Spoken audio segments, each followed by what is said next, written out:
want to open up the Christmas present and get a pair of socks? NFL general managers, I'm going to save you from all the pitchforks and torches. Here are going to be the 5 biggest busts to come out of this year's draft. Number 5 on my list is Louisville safety Gerod Holliman. He has good size and tremendous ball hawking abilities. He came up with 14 interceptions last season. However, he's not going to tackle anyone at a pro level. He's a finesse safety. He'll be great on third downs, but just know what you're getting. My 4th overrated guy is Missouri. No, I'm not going to say he went to Oklahoma. Wide receiver GreenBeckham. He has freakish skills, but without the game to match. He'll be way overdrafted on potential because his upside's enormous, but he's way too risky for the first round.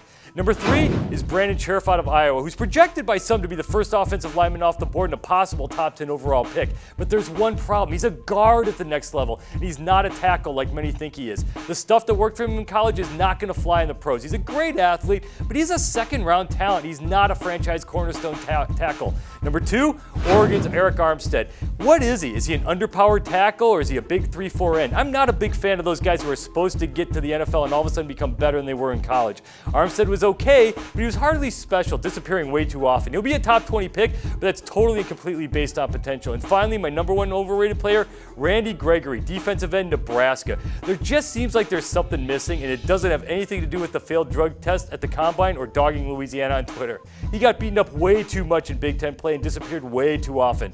In a year loaded with top-shelf pass rushers, he's the one really big risk. Think Deion Jordan. I'm Pete Fiutak for Campus Insiders. Check back as we also break down the top quarterbacks not named Marcus or Jameis and the 5 prospects who'll go boom.